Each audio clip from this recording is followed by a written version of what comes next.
దేవునికి మహిమ కలుగును గాక. కీర్తనల గ్రంథము 35వ అధ్యాయం 2వ వచనం. 35వ అధ్యాయం 2వ వచనం. కేడెమును ఢాలును పట్టుకొని నా సహాయమునకే లేచి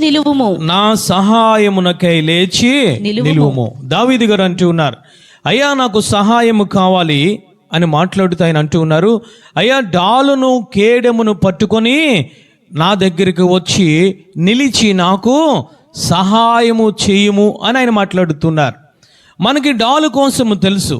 డాలు ఏమిటనంటే ఎఫెసీ పత్రిక 6వ అధ్యాయం 14వ వచనములో ఆయన మాట్లాడుతున్నారు, అపవాదును ఎదిరించడానికి మీకు శిరస్త్రాణం అనేది ఉండాలి, మీకు సత్యం అనే దట్టి ఉండాలి, మీకు సిద్ధ మనసు అనే ఆ జోళ్ళు తొడుక్కోవాలి, విశ్వాసం అనే డాలు ఉండాలి, వాక్యం అనే ఖడ్గం ఉండాలి అని ఆయన మాట్లాడుతున్నారు.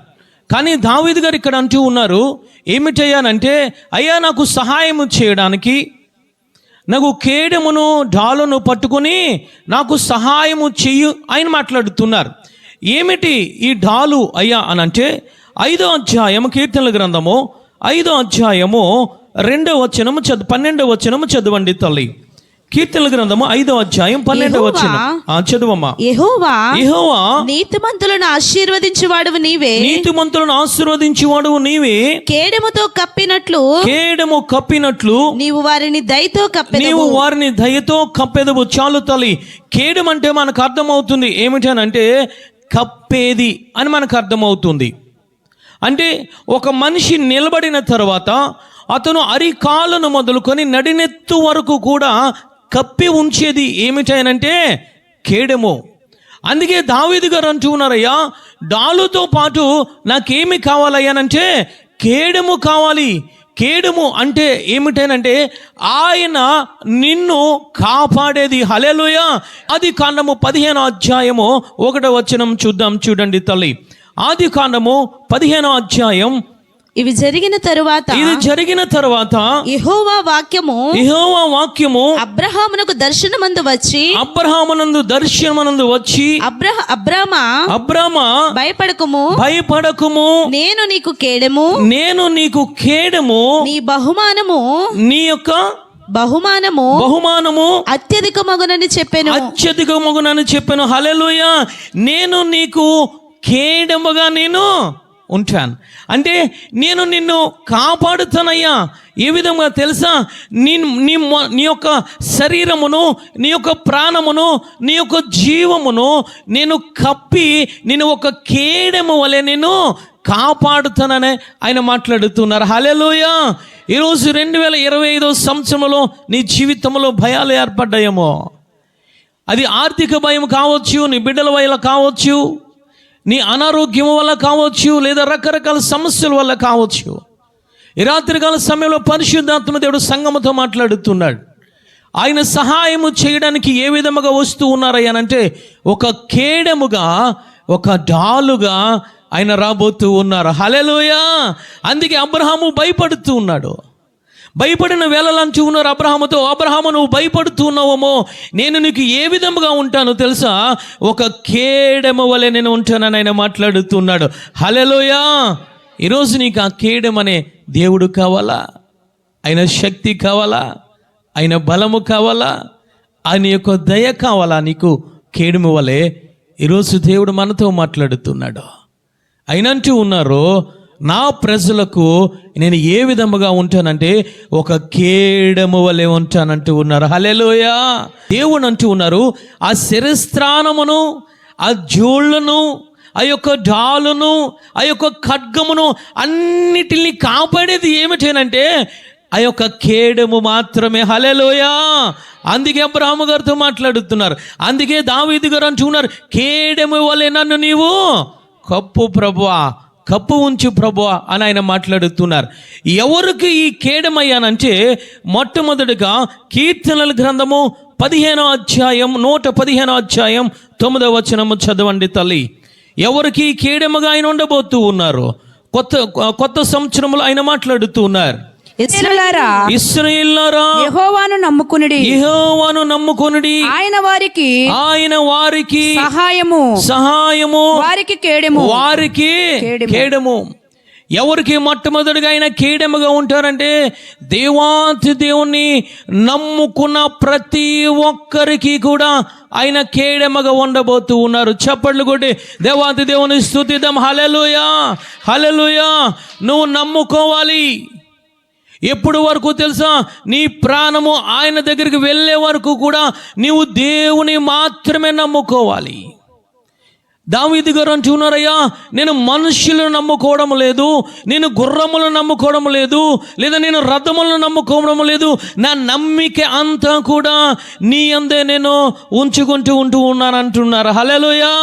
నీవు ఆయన నమ్మినట్లయితే దేవుడు అంటూ ఉన్నారు, ఎవరైతే నమ్ముతారో, ఏ కుటుంబం అయితే నమ్ముతారో, ఏ బిడ్డ అయితే నమ్ముతారో, ఏ సంఘం అయితే నన్ను నమ్ముతూ ఉన్నారో వారందరికీ కూడా నేను కేడముగా ఉంటానని ఆయన మాట్లాడుతున్నారు. హల్లెలూయా. ఈరోజు ఎంతవరకు నమ్ముతున్నావు దేవుణ్ణి? ఎంతవరకు నమ్మవు? 2025 సంవత్సరంలో నీవు ఆదివారం ఒక్కరోజే నమ్ముతున్నావు, మిగతా 6 రోజులు వేరే వేరే విషయాలు వేరే వేరే వ్యక్తుల్ని నమ్ముకుంటూ వచ్చేవేమో. నీ యొక్క డబ్బును నమ్ముకుంటూ వచ్చేవేమో, నీ యొక్క బలమును, నీ రక్త సంబంధులను నమ్ముకుంటూ వచ్చేవేమో. ఈ రాత్రికాల సమయంలో అని అంటూ ఉన్నారు, ఆయన నీకు కేడముగా ఉండాలంటే నీవు ఆయనను మాత్రమే నువ్వు నమ్ముకోవాలి. హల్లెలూయా. ఒక బిడ్డ నమ్ముకున్నది, ఆమె జీవితము ఏ విధంగా ఉన్నదంటే యవ్వన కాలంలోన విధవరాలు అయిపోయింది. కానీ ఆమె ఒక నిబంధన చేసుకుంటూ ఉంది. రూతు గ్రంథము 1వ అధ్యాయము 15వ వచనము చదవండి తల్లి. ఆ బిడ్డ ఏ విధముగా మాట్లాడుతుందో ఆమె ఆమె ఆమె కోసం పరిశుద్ధాత్మ దేవుడు రాయిస్తూ ఉన్నారు. ఇదిగో నీ తోటి కోడలు తన జనుల యొద్దకును తన దేవుని యొద్దకును తిరిగిపోయినదే నీవును నీ తోటి కోడలు వెంబడి వెళ్ళము. చాలు తల్లి. నయోమి మాట్లాడుతుంది, నీ తోటికోడలు ఓర్ప ఇదిగో ఆ యొక్క జనాంగాన్ని నమ్ముకుంది, తన యొక్క బలాన్ని నమ్ముకుంది, తన యొక్క దేశము నమ్ముకుంది, ఆ విధముగా వెళ్ళిపోతావోమని రూతుతో నయోమి మాట్లాడుతుంది.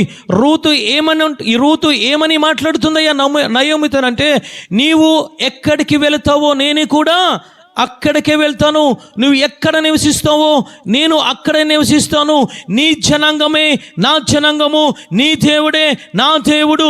ఎక్కడ నువ్వు చనిపోతావో నేను అక్కడే చనిపోతాను, ఎక్కడ పాతి పెట్టబడతావో నేను కూడా అక్కడే పాతి పెట్టబడతానని ఎవరిని నమ్ముకుందో తెలుసా? బెత్లెహేములో ఉన్న దేవాతి దేవుని నమ్ముకున్నది. హల్లెలూయా. ఆమె మనుషులు నమ్ముకోలేదు, ఆ అత్తగారిని నమ్ముకోలేదు. ఆమె మాట్లాడే మాట ఏమిటో తెలుసా? నీ దేవుడే నా దేవుడు, నీ జనమే నా జనము. ఎవరిని నమ్ముకుంది తెలుసా? మొదట దేవుణ్ణి నమ్ముకుంది, తర్వాత దేవుని రక్త దారిలో కడగబడిన సంఘమును నమ్ముకున్నది ఆమె. ఈరోజు ఎవరిని నమ్ముకుంటున్నావు నీవు? లేఖనము సెలవిస్తుంది, కేడము ఎవరికయ్యా? దేవుని యొక్క కాపుదల, దేవుని యొక్క భద్రత ఎవరికయ్యానంటే మొట్టమొదటి ఆయన అంటూ ఉన్నారు, యెహోవాను నమ్ముకున్న వారికి మాత్రమే ఆయన కేడముగా ఉండే దేవుడు. హల్లెలూయా. నయోమి నమ్ముకోలేదు, మొదట మోయాబులు నమ్ముకున్నది, రిక్తురాలైపోయింది. కానీ రిక్తురాలుగా బెత్లెహేముకు వచ్చింది ఎవరయ్యానంటే రూతు. దేవుని నమ్ముకోవడం ప్రారంభించింది, సంఘమును సహవాసంలోనికి వచ్చింది, సంఘమును వెంబడించడం నేర్చుకుంది, వాక్యానుసారంగా జీవించడం నేర్చుకుంది. ఆమె అంటుంది, నేను ఒక నిబంధన చేసుకుంటూ ఉన్నాను. ఎవరితో తెలుసా? యెహోవా దేవునితో. హల్లెలూయా. నా బ్రతుకైనా నా చావైనా బెత్లెహేములోనే. ఈరోజు అటువంటి నిబంధన నువ్వు తీసుకుంటే ఓ తల్లి తండ్రిగా నీ కుటుంబానికి, నీ బిడ్డలకు దేవుడు ఒక కేడముగా ఉండబోతూ ఉన్నాడు. హల్లెలూయా, హల్లెలూయా. కీర్తనల గ్రంథము 28వ అధ్యాయం 7వ వచనములో ఆయన మాట్లాడుతూ ఉన్నారు. దావీదు గారు అంటూ ఉన్నారు, కీర్తనల గ్రంథము 28వ అధ్యాయం 7వ వచనం, యెహోవా నా ఆశ్రయము, యెహోవా నా ఆశ్రయము, నా కేడెము, నా కేడెము, నా హృదయము ఆయన యందు నమ్మకయించెను గనుక, నా హృదయము ఆయన యందు నమ్మకం ఉంచెను గనుక నాకు సహాయము కలిగెను. దావీదు గారికి కేడముగా ఉండడానికి గల కారణం ఏమిటంటే అతను శరీరము, అతను ప్రాణము, అతను హృదయము కూడా దేవుని నమ్ముకున్నది. హల్లెలూయా. అందుకే గొలియాతును చంపగలిగాడు తల్లే. దావీదేమి పెద్ద బలవంతుడు కాదు. దావీదు చుట్టూ ఉన్న కేడము అయిన పరిశుద్ధాత్మ దేవుడు బలమైన దేవుడు. హల్లెలూయా. ఆ కేడము నీకు కావాలా? దేవుడు ఈరోజు నీతో మాట్లాడుతున్నాడు. నువ్వు నమ్ముకోవాల్సింది దేవునిని మాత్రమే నువ్వు నమ్ముకోవాలి. రెండవదిగా ఆదికాండము 15:1 చదవండి తల్లి. ఆదికాండము 15:1. ఇవి జరిగిన తరువాత యెహోవా వాక్యము అబ్రహామునకు దర్శనము వచ్చి అబ్రామా భయపడకుము, నేను నీకు కేడము నీ బహుమానము అత్యధికమగునని చెప్పెను. దేవుడు అంటూ ఉన్నారు అబ్రహాముతో, ఓ అబ్రహాము నువ్వు భయపడుతున్నావేమో, నేను నీకు కేడముగా ఉంటూ ఉన్నాను. హల్లెలూయా. ఎప్పుడు లేఖనము సెలవిస్తుంది 15వ అధ్యాయం మొదట ఆయన మాట్లాడుతున్నారు. ఇది జరిగిన తర్వాత, ఏది జరిగిన తర్వాత, అయ్యా నీవే నా దేవుడు అని నేను నమ్ముకున్న తర్వాత. అంతేకాదు 14వ అధ్యాయంలో ఒక సంఘటన జరిగింది. ఆ సంఘటనను చూసి దేవుడు అంటూ ఉన్నారు, నేను నీకు ఇప్పుడు కేడముగా ఉండబోతూ ఉన్నాను. హల్లెలూయా. ఏమి జరిగింది ఆ సంఘటన అంటే 5 రాజులను జయించి వస్తున్నాడు అబ్రహాము. 5 రాజులను జయించి వస్తూ ఉన్నాడు. ఎవరికి రెండవదిగా ఆయన కేడముగా ఉండేది తెలుసా? నీవు జయించే అనుభవంలోనికి వచ్చిన వారికి ఆయన కేడముగా ఉండబోతూ ఉన్నాడు. హల్లెలూయా. అబ్రహాము ఎవరిని జయించాడంటే 5 రాజులను జయించాడు తల్లి. జయించిన తర్వాత సొదొమ రోజు వచ్చి మాట్లాడుతున్నాడు, ఇదిగో జనాంగాన్ని నేను తీసుకుంటాను, ఈ ఆస్తి పాస్తులు నీవు తీసుకో. అబ్రహాం అంటూ ఉన్నాడు, యెహోవా జీవము తోడు నేను ప్రమాణము చేస్తూ ఉన్నాను, నేను నిబంధన చేస్తూ ఉన్నాను, చెప్పులు వారైనను నాకొద్దు. దేనిని జయించాడు రెండవదిగానంటే అన్యాయము అక్రమాన్ని జయించాడు. ఈరోజు దేవుడు సంఘముతో మాట్లాడుతున్నాడు. ఆయన రెండవదిగా ఎవరికి కేడముగా ఉంటూ ఉన్నారంటే నీవు జయించాలి. దేనిని జయించాలో తెలుసా? మొదట నీ శరీరమును నువ్వు జయించాలి. అబ్రహాము గారు 5 రాజులను జయించినట్లు ఈరోజు నీ జీవితంలో 5 అవయవాలు ఉన్నాయి. ఈ 5 అవయవాలను జయించినట్లయితే దేవుడు నీకు కేడముగా ఉండబోతూ ఉన్నాడు. హల్లెలూయా. రెండవదిగా అబ్రహాము ఈ లోకమును జయించాడు, సొదొమ గుమారను జయించాడు. ఆ సొదొమ గుమార ధనము నాకు వద్దయ్యా, ఆస్తిపాస్తులు నాకు వద్దయ్యా, అన్యాయం నాకు, అక్రమం నాకు వద్దయ్యా అని జయించగలిగిన జీవితంలోనికి వచ్చాడు. హల్లెలూయా. ఈ లోకాన్ని నువ్వు జయించాలి. ఈ లోకములో ఏముంది తెలుసా? శరీరాస, నేత్రాస, జీవపుటంబం ఉంది. నువ్వు దీనిని జయిస్తే, మొదట నీ శరీరమును జయించగలిగితే, నీ అవయవములు జయించగలిగితే, రెండవదిగా ఈ లోకమును జయించగలిగితే, అబ్రహాముతో చేసిన నిబంధన ఈ రాత్రికాల సమయంలో 2026 సంవత్సరంలో నీతోనూ కూడా ఆయన చేయబోతూ ఉన్నాడు తల్లి. ఇప్పటి వరకు నువ్వు జయించలేదేమో నీ శరీరాన్ని, ఓడిపోతూ వచ్చేవేమో, లేదా ఈ లోకాన్ని జయించకుండా అన్యాయం అక్రమము సంపాదించుకుంటూ వచ్చేవేమో.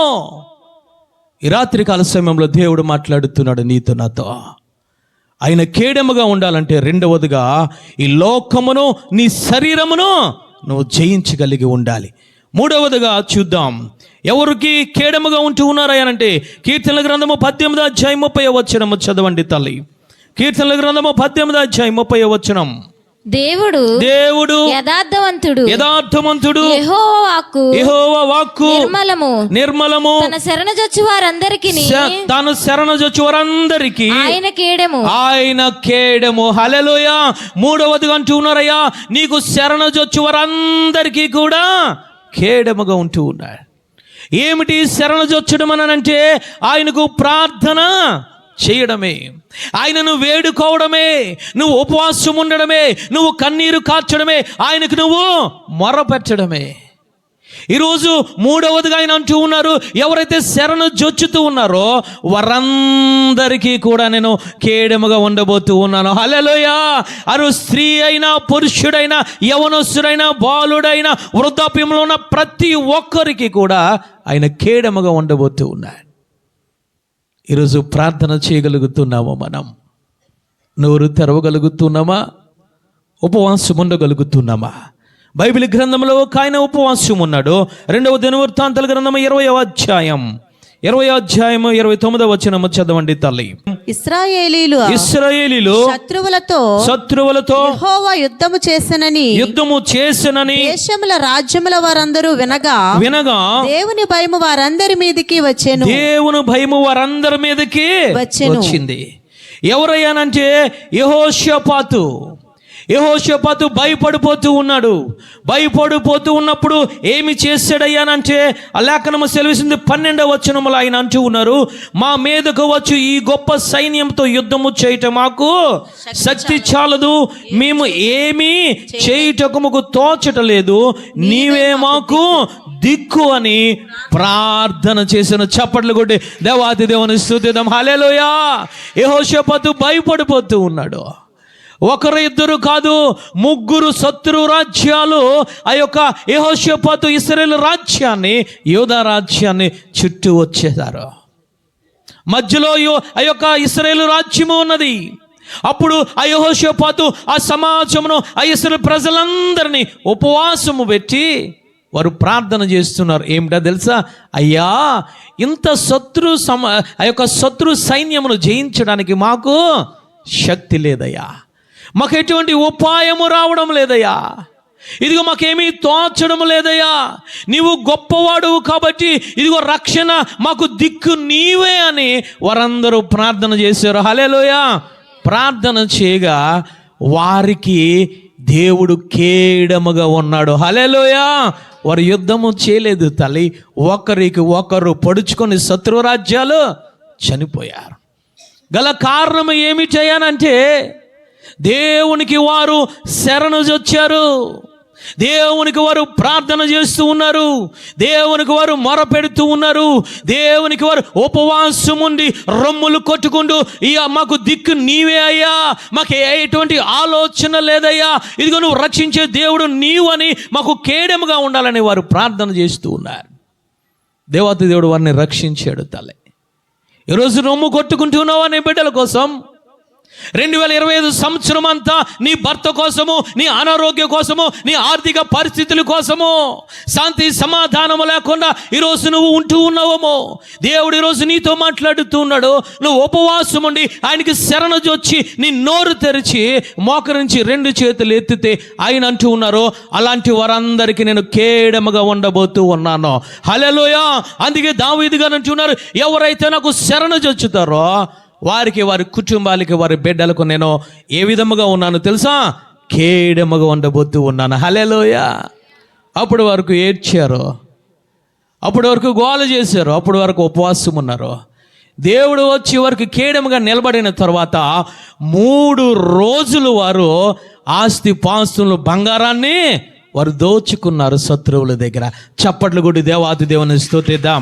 హల్లెలూయా. ఆయన కేడముగా ఎందుకు ఉంటారో తెలుసా? నిన్ను కాపాడడానికి, నీకు శాంతి సమాధానముతో పాటు సంతోషమునివ్వడానికి ఆయన కేడముగా ఉంటారు. హల్లెలూయా. 4వదిగా చూసి మనం ముగించుకుందాం. సామెతల గ్రంథము 2వ అధ్యాయం 7వ వచనం చదువుకుందాం.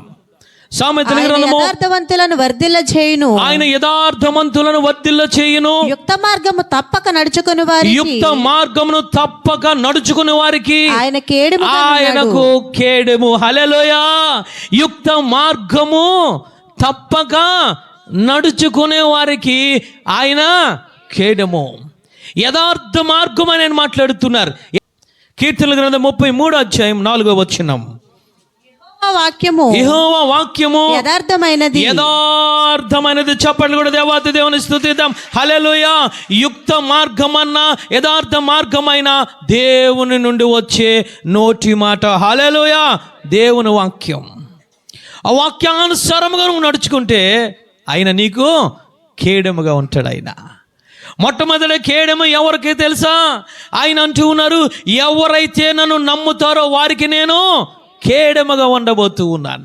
రెండవదిగా ఆయన అంటూ ఉన్నారు, ఎవరైతే జయించగలిగి ఉంటారో వారికి నేను కేడెముగా ఉండబోతూ ఉన్నాను.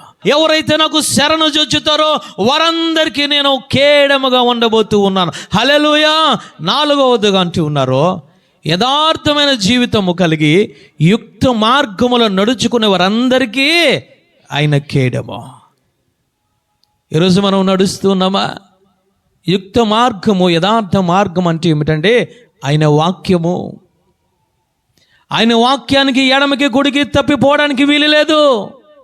ధర్మశాస్త్రము ఏది బోధిస్తుందో దాని ప్రకారముగా నువ్వు నడిస్తే ఆయన కేడెముగా రాబోతూ ఉన్నాడు 2026 సంవత్సరంలో సంగమనకు. హల్లెలూయా. నువ్వు నడవాలి.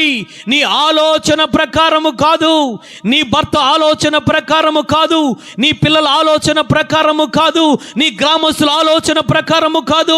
నువ్వు నడవవలసినది దేవుని యొక్క ధర్మశాస్త్రము అనుసారముగా నువ్వు నడవాలి. చప్పట్లు కూడా దేవాది దేవుని స్తుతిద్దాం. హల్లెలూయా. ఎడమకు కానీ కుడిముకు కానీ తిరగడానికి వీలు లేదు తల్లి.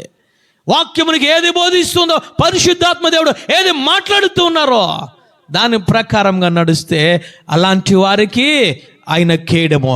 2వ దినవృత్తాంతాల గ్రంథము 31:20.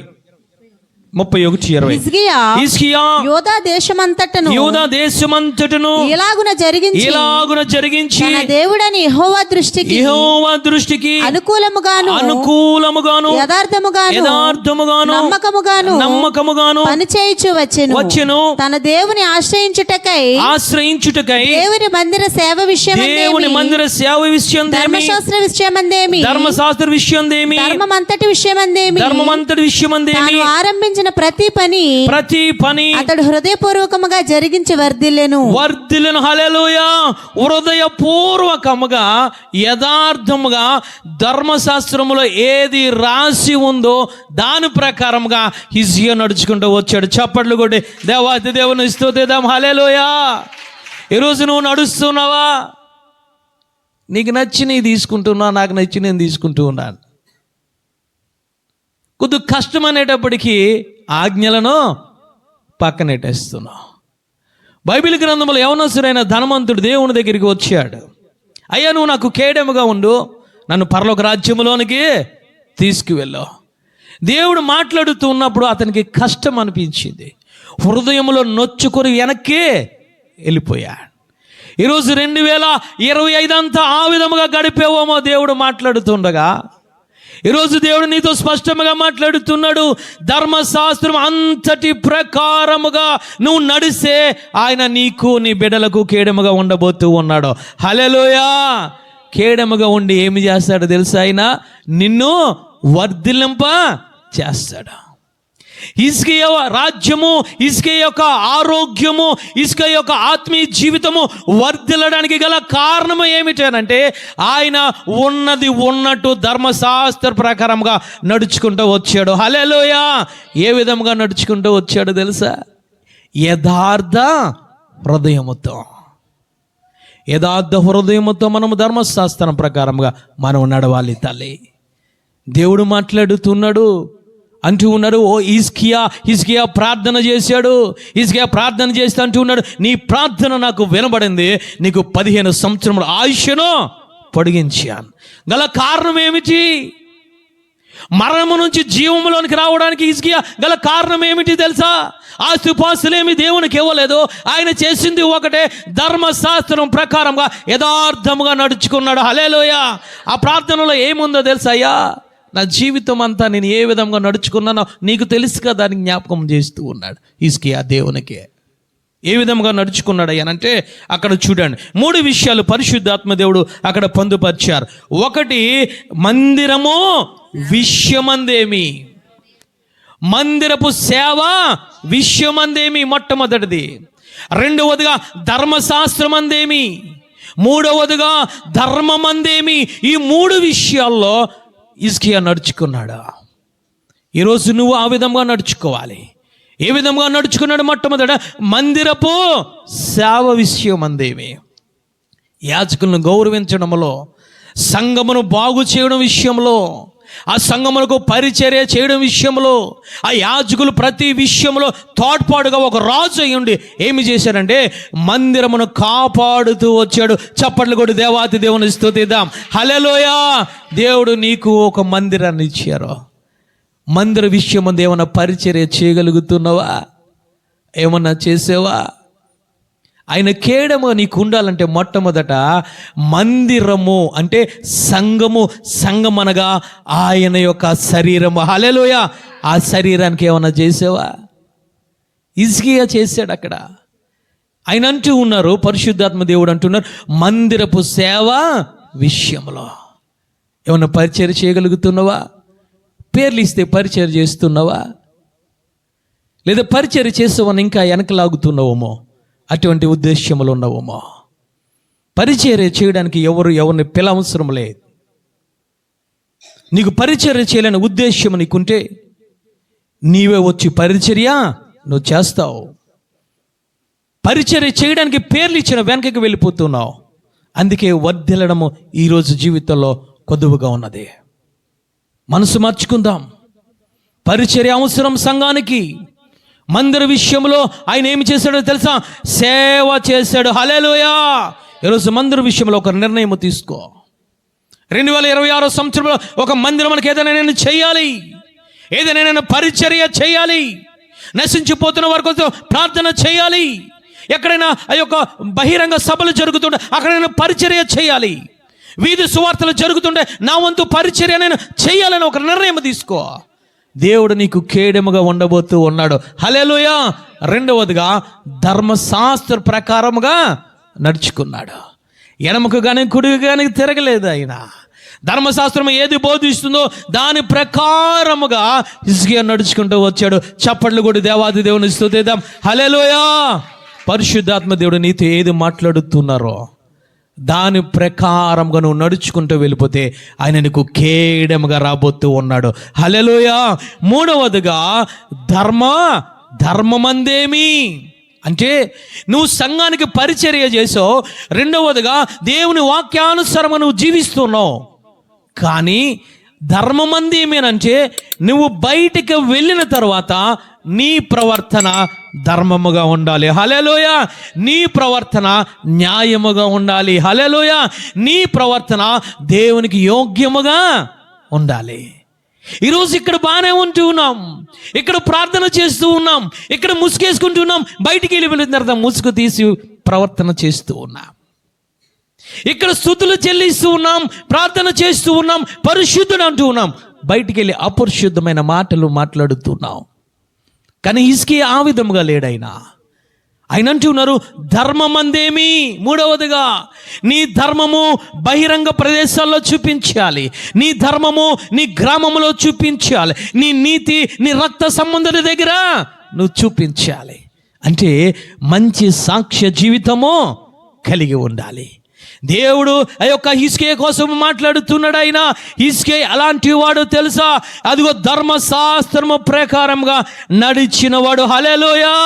దావీదు తర్వాత నీతి న్యాయములు కలిగి నడిచిన రాజు ఎవరయ్యా ఉన్నారని అంటే హిజ్కియా మాత్రమే. చప్పట్లు కొట్టి దేవాది దేవుని స్తుతిద్దాం. హల్లెలూయా. అంటే నువ్వు మూడవదిగా మంచి సాక్ష్య జీవితాన్ని ప్రవర్తన కలిగి ఉండాలి. ప్రవర్తన కలిగి ఉంటే హిజ్కియా ఆరోగ్యాన్ని దేవుడు ఏ విధముగా కాపాడాడో, ఆయుష్ని ఏ విధముగా పెంచాడో, తర్వాత ఆ యొక్క హిజ్కియా రాజ్యాన్ని ఏ విధముగా వర్ధిలింపజేశాడో ఆ విధముగా వర్ధిలింపజేసి నీకు ఆయుష్ను దేవాంతి దేవుడు ఇచ్చే దేవుడు. అయినంటూ ఉన్నారు చివరగా యథార్థమైన మార్గములో యుక్తమైన మార్గములో నడిచే వారికి నాలుగవదిగా నేను కేడముగా ఉండబోతూ ఉన్నానంటున్నాడు. అందుకే దావీదు గారు అంటున్నారయ్యా నాకు సహాయము చేయడానికి డాలు కేడముతో నా దగ్గర నిలువయ్యా. కీర్తనల గ్రంథం 35వ అధ్యాయం 2వ వచనం. కేడెమును డాలును పట్టుకొని నా సహాయమునకై లేచి నిలువుము. నా సహాయమునకు లేచి నిలువుము. జాగ్రత్తగా ఒకసారి చూద్దాం, ఒకసారి వాక్యాన్ని గమనిద్దాం. ఆయన దావీదు గారు ఏమంటున్నారంటే కేడెమును పట్టుకొని నా యొద్ద నిలువు. అంటే దావీదు గారు మధ్యలో ఉన్నారు, చుట్టూ ఎవరు ఉన్నారయ్యానంటే దేవుడు కాపుదల నిలిచి ఉన్నది. హల్లెలూయా. దేవుని యొక్క కేడము నిలిచి ఉన్నది. అందుకే ఆయన అంటున్నారు, నాకు భయము కలిగిన వేళ, అయ్యా నాకు శ్రమ కలిగిన వేళ, నాకు నింద కలిగిన వేళ, నాకు ఆపదన కలిగిన వేళ, అయ్యా నువ్వు డాలు వలె నా దగ్గరికి వచ్చి నిలిస్తే చాలు, నాకు సహాయము వస్తుందని ఆయన మాట్లాడుతున్నారు. హల్లెలూయా. ఈరోజు దేవుడు సంఘముతో మాట్లాడుతున్నాడు. తల్లి, ఏ విధంగా మనం ఉన్నాం? 2025 అంతా దేవుని కాపుదల లేకుండా ఉన్నామా? దేవుని యొక్క ఆశీర్వాదమును పోగొట్టుకుని మనం తిరుగుతున్నామా? దేవుడు ఇచ్చిన దీవెనలు పోగొట్టుకుని మనం తిరిగామా? ఈ రాత్రి కాల సమయంలో దేవుడు అంటూ ఉన్నారు, 2026 సంవత్సరంలో దేవుడు నీకు కేడముగా ఉండబోతూ ఉన్నాడు. హల్లెలూయా. ఎవరికి కేడమయ్యానంటే, నువ్వు జీవితాంతము కూడా, నువ్వు బ్రతికిన కాలమంతా కూడా ఆయనను మాత్రమే నీవు నమ్ముకోవాలి. రెండవదిగా నువ్వు బ్రతికినంత కాలము నీ శరీరమును, ఈ లోకమును దేవుని సహాయముతో నువ్వు జయించుకుంటూ వెళ్ళిపోవాలి కానానుకు. హల్లెలూయా. మూడవదిగా అంటూ ఉన్నారు, నీ జీవితాంత కాలము నువ్వు ఆయనను మాత్రమే నీవు శరణు వేడాలి. నాలుగవది అంటూ ఉన్నారు, నీ జీవితాంతము ధర్మశాస్త్ర ప్రకారముగా నువ్వు నడవాలి. అలాంటి వారికి ఆయన అంటున్నారు, నేను కేడముగా మీ చుట్టూ నేను నిలుస్తాను, మీ ఆస్తి పాస్తుల చుట్టూ నేను నిలుస్తాను, మీ ఆరోగ్యము చుట్టూ నేను నిలుస్తాను, నీ ఉద్యోగము చుట్టూ నేను నిలుస్తాను, నీ ఆత్మ చుట్టూ నేను నిలుస్తాను, నీ కుటుంబము యొక్క గ్రామము చుట్టూ కూడా నేను నిలిచి ఉండే దేవుడని ఆయన మాట్లాడుతున్నారు. తల్లి, ఒక నిర్ణయము తీసుకో. రూతు ఒక నిర్ణయము తీసుకుంది, అబ్రహాము ఒక నిర్ణయము తీసుకున్నాడు, యెహోషాపాతు ఒక నిర్ణయం తీసుకున్నాడు, హిజ్కియా ఒక నిర్ణయం తీసుకున్నాడు. నిర్ణయాన్ని బట్టి ఆ యొక్క భక్తులందరికీ కూడా దేవుడు ఒక కేడముగా ఉండి వారికి విజయాన్ని ఇచ్చాడు. రూతుకు మంచి జీవితాన్ని ఇచ్చాడు, యెహోషాపాతుకు సంతోషాన్ని ఇచ్చాడు, హిజ్కియాకు ఆరోగ్యాన్ని ఇచ్చాడు. అందరూ మోకరించి ప్రార్థన చేసుకుందాం. ఈరోజు దేవుడు నీతో నాతో మాట్లాడాడు. తల్లి, నీ నిర్ణయాన్ని బట్టి హ్యాపీ క్రిస్మస్ లేదా హ్యాపీ న్యూ ఇయర్ అని చెప్పి వెళ్ళిపోవడం కాదు, నీ చెయ్య దేవుని చేతుల్లో పెట్టు. ఈ రాత్రి కాల సమయంలో నీ చెయ్య దేవుని చేతుల్లో పెట్టు. ఒక నిబంధన చేయి. ఒక రూతు వలె ఒక నిబంధన చేయి, ఒక అబ్రహాం వలె ఒక నిబంధన చేయి, ఒక యెహోషాపాతు వలె లేదా ఒక హిజ్కియా వలె ఒక నిబంధన చేయి. తల్లి, దేవుడు నీకు కేడముగా ఉండబోతూ ఉన్నాడు. ఇప్పటి వరకు పతనమైపోయేవేమో. 2025 అంతా అపహాస్యముతో, 2025 అంతా నిందలతో, అనారోగ్యముతో, ఆర్థిక ఇబ్బందులతో ఈరోజు నువ్వు గడిపేసేవేమో. దేవుడి రాత్రికాల సమయంలో అంటూ ఉన్నారు, నేను మీకు కేడముగా నేను ఉండబోతూ ఉన్నాను. ఎవరికయ్యా కేడమనంటే అని అంటూ ఉన్నారు. తల్లి, నన్ను నమ్ముకున్న వారికి, నాకు నా యొక్క ఆజ్ఞల ప్రకారంగా ఈ లోకాన్ని జయించిన వారికి, శరణు జొచ్చిన వారికి, ధర్మశాస్త్రం అంతటి ప్రకారంగా నడిచిన వారికైనా అంటూ ఉన్నారు. తల్లి, ప్రతి ఒక్కరూ నోరు తెరుద్దామా? నీ నిర్ణయాన్ని బట్టి నీ జీవితం ఆధారపడి ఉన్నది. తల్లి, నీ నిర్ణయాన్ని బట్టి, దేవునితో చేసిన నిబంధనను బట్టి 2026 సంవత్సరము ఆధారపడి ఉన్నది. తల్లి, దేవుడు ఈరోజు నీకు మంచి వర్తమానాన్ని ఆయన నీకు అందజేశాడు. తల్లి, అందజేశాడు. నీ జీవితంలో అపజయాలు ఎదుర్కొన్నావా? అవమానాలు ఎదుర్కొన్నావా? నిందలు ఎదుర్కొన్నావా? అనారోగ్య సమస్యలు ఎదుర్కొన్నావా? ఆర్థిక సమస్యలు ఎదుర్కొన్నావా? దేవుని ప్రేమ లేకుండా ఈరోజు నువ్వు తిరిగావా? దేవుని దగ్గరికి రా. తల్లి, మోకరించు. ఒక నిబంధన చేయి. సమస్తమును పోగొట్టుకున్నది రూతు. తల్లి, దేవునితో నిబంధన చేసుకున్నది. అయ్యా నీవే నా దేవుడవయ్యా, నేను నీ కోసమే చనిపోతానయ్యా. మోయాబును విడిచానయ్యా, ఇదిగో నాకు వద్దు. ఆ మోయాబు జీవితము నాకు వద్దయ్యా, ఈ లోక జీవితము నాకు వద్దయ్యా. నేను బెత్లెహేములో గడపాలనుకుంటూ ఉన్నాను, నీ సంగమ మధ్య గడపాలనుకుంటూ ఉన్నాను, నీ సహవాసముల మధ్య గడపాలనుకుంటూ ఉన్నానయ్యా, నీ పరిశుద్ధుల మధ్య గడపాలనుకుంటూ ఉన్నానయ్యా. ఒక నిర్ణయం తీసుకున్నది తల్లి, ఒక నిర్ణయం తీసుకున్నది. ఒక విధవరాల్ని దేవాది దేవుడు ఒక సంసారిగా మార్చాడు ఆయన. ఆయన గొప్ప దేవుడు తల్లి. ఆయన కేయడం అంటే ఏమిటో తెలుసా? రిక్తురాలిగా ఉన్న నిన్ను ఆయన ఒక సంసారిగా చేసే దేవుడు. ఈరోజు పరిశుద్ధాత్మ దేవుడు సంఘమునికి ఇచ్చిన వాగ్దానము, కేడముగా నేను ఉండబోతూ ఉన్నాను. ఈరోజు రిక్తురాలిగా ఉన్నావా? అనారోగ్యముగా ఉన్నావా? ఈరోజు అపహాస్యించబడుతూ ఉన్నావా? గ్రామస్తుల చేత పరిశుద్ధాత్మ దేవుడు అంటూ ఉన్నాడు, నేను నీ కుటుంబంలో కేడముగా నేను ఉండబోతూ ఉన్నాను. నేను ఉండబోతూ ఉన్నాను. ఈరోజు దేవుని దగ్గర ఒక నిబంధన చేసుకో, ఒక నిబంధన చేసుకో. హిజ్కియా అంటూ ఉన్నాడయ్యా, గత కాలమందు నేను ఏ విధముగా నేను జీవించానో నీకు సమస్తము తెలుసు కదయా. ధర్మశాస్త్రం అందేమి, మందిరం అందేమినయ్యా, ధర్మం అందేమి, యథార్థముగా కలిసి యథార్థముగా నేను జీవించి నడిచాను. నన్ను ఒకసారి జ్ఞాపకం చేసుకో. మరణమును జీవముగా మార్చాడు తల్లి దేవుడు. హిజ్కియాగా ఆయుష్నిచ్చి పొడిగించాడు, ఆరోగ్యమనిచ్చాడు. ఈ రాత్రికాల సమయంలో పరిశుద్ధాత్మ దేవుడు మాట్లాడుతున్నాడు. అనారోగ్య సమస్యతో బాధపడుతున్నావా? ఎవరికి చెప్పుకోలేని సమస్యతో, వ్యాధితో బాధపడుతున్నావా? ధర్మశాస్త్రం ప్రకారముగా నడవడం ప్రారంభించు. సంఘమునకు పరిచర్య చేయడం ప్రారంభించు. నీ సాక్ష్య జీవితాన్ని బయట కాపాడుకో, ఈ లోకములో కాపాడుకో. దేవునికి ప్రార్థన చేయి తల్లి. దేవుడు ఈ రాత్రికాల సమయంలో పరిశుద్ధాత్మ దేవుడు ప్రతి ఒక్కరిని తాకబోతూ ఉన్నాడు.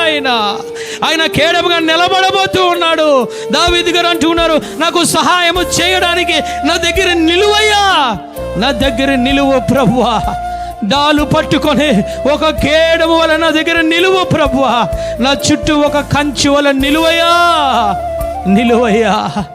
నిలిచాడు తల్లి, నిలిచాడు. దావీదు దగ్గరికి వచ్చిన దేవుడు ఈ రాత్రికాల సమయంలో పరిశుద్ధాత్మ దేవుడు ఒక డాలు వల్ల నీ ముందు నిలబడుతూ ఉన్నాడు. ఒక నిబంధన చేసుకో, ఒక నిబంధన చేసుకో. అనేక నిబంధనలు మనుషుల దగ్గర చేసేవమో అవి నెరవేరవు తల్లి. నిన్ను మోసము చేసి ఉంటారు, కానీ నా దేవాతి దేవుడు మోసము చేసే దేవుడు కాదు. ఆయన యథార్థమైన మనసు కలిగిన వాడు, యథార్థమంతుడు తల్లి. ఆయన మాట ఇచ్చి నెరవేర్చే దేవుడు, ఆయన వాగ్దానమునిచ్చి నెరవేర్చే దేవుడు. ఆయన ఒక వాగ్దానాన్ని తీసుకో, నీ చెయ్యి ఆయన చేతుల్లో పెట్టి మొదట, అయ్యా నా చెయ్యి నీ చేతుల్లో పెడుతూ ఉన్నానయ్యా. రూతు పెట్టింది తల్లి, రూతు పెట్టింది, ఒక నిబంధన చేసుకుంది. అబ్రహాము పెట్టాడు, ఒక నిబంధన చేసుకున్నాడు. అయ్యా కష్టమైన నష్టమైనా నేను జయించానయ్యా, లోకాన్ని జయించాను, ఈ లోకాన్ని విడిచిపెట్టానయ్యా, ఈ పాపను విడిచిపెట్టానయ్యా. ఈ చెప్పులు వారైన అన్యాయం నాకు, అక్రమం నాకు వద్దయ్యా. దేవుడు అంటూ ఉన్నాడు, ఓ అబ్రహాము ఎవరు లేరని భయపడుతున్నావా? ఒంటరిగా ఉన్నావా అబ్రహాము? లేదు లేదు, నీ దగ్గరికి నేను వచ్చేసాను. ఏ విధముగా తెలుసా? ఒక కేడము వల్లే నీ చుట్టూ ఉన్నానయ్యా, శారా చుట్టూ ఉన్నానయ్యా, నీ కుటుంబము చుట్టూ ఉన్నానయ్యా. నీ గర్భాన్ని తెరవబోతూ ఉన్నాను, నీ సంతానాన్ని ఇదిగో భూమి మీదకి రప్పించబోతూ ఉన్నాను. ఈరోజు గర్భము లేక బాధపడుతూ ఉన్నావా? ఓ సహోదరి, దేవుడు మాట్లాడుతున్నాడు, నీ గర్భమునకు ఆయన కేడముగా ఉండబోతూ ఉన్నాడు.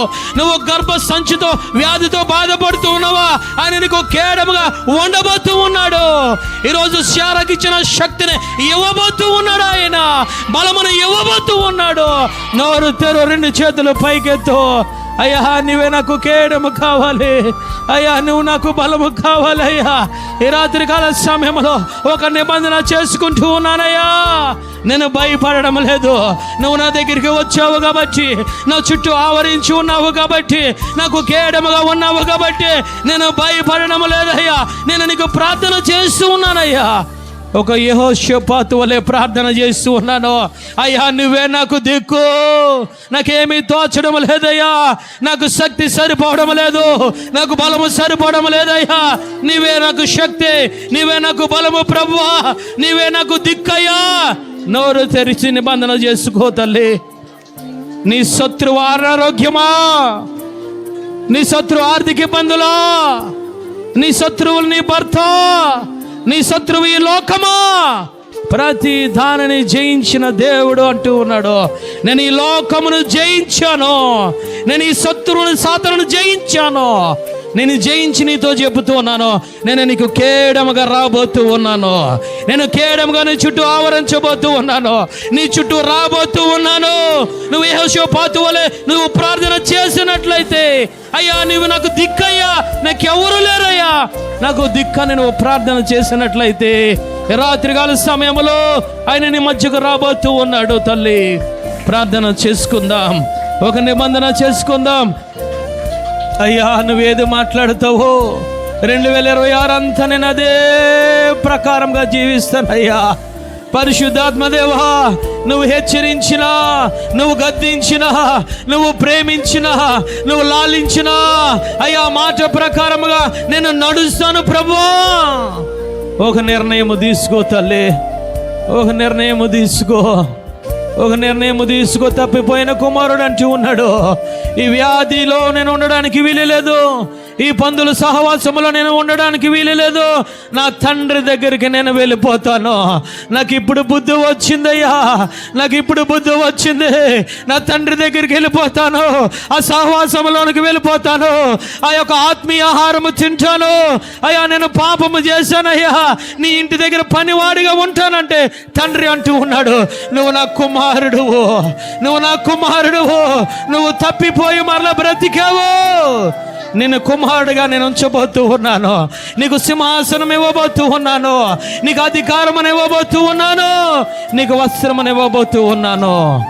ఆజ్ఞల ప్రకారం నడవడం ప్రారంభించాడు తప్పిపోయిన కుమారుడు, ధర్మశాస్త్రం ప్రకారం నడవడం ప్రారంభించాడు. తల్లి, ఈరోజు నీకు బుద్ధి వచ్చిందమో, జ్ఞానము కలిగిందమో, వివేకము వచ్చిందమో, ఒక నిర్ణయము తీసుకో తల్లి. అయ్యా నీ వాక్య ప్రకారంగా నేను నడుస్తానయ్యా, నేను కుడికి కానీ ఎడమకు కానీ తొట్టిల్లనయ్యా, నాకు కేడముగా నాకు రా ప్రభువా, నాకు రా ప్రభువా. ఈ నిందను భరించలేకపోతూ ఉన్నానయ్యా, ఈ ఆర్థిక ఇబ్బందులు భరించలేకపోతూ ఉన్నాను, ఈ అనారోగ్య సమస్య భరించలేకపోతూ ఉన్నాను, ఈ మరణకరమైన వ్యాధి భరించలేకపోతూ ఉన్నానయ్యా. నా కేడముగా నా చుట్టూరా, నా కేడముగా నా బిడ్డల చుట్టుకురా. ఒక నిబంధన చేయి తల్లి, ఒక నిబంధన చేయి. ఇసుకి అంటూ ఉన్నాడయ్యా, నేను ఏ విధంగా నడుచానో నీకు సమస్తము తెలుసు కదా, సమస్తము తెలుసు కదయ్యా, సమస్తము తెలుసు కదయ్యా. నన్ను జ్ఞాపకము చేసుకో. సంఘములకు ఏ విధంగా పరిచర్య చేశాను, ఏ విధంగా వాక్యానుసారంగా నడిచాను, నా ప్రవర్తన ఏ విధముగా రాజ్యములో ఉన్నదో, నా సాక్ష్య జీవితం ఏ విధముగా ఉందో సమస్తం నీకు తెలుసు కదా ప్రభువా. నన్ను జ్ఞాపకము చేసుకో. దేవుడు వెంటనే మాట్లాడుతున్నాడు తల్లి, వెంటనే సమాధానం ఇచ్చాడు. నీకు 15 సంవత్సరముల ఆయుష్యనివ్వబోతూ ఉన్నాను. ఎంత ధన్యత తల్లి, ఎంత ధన్యత.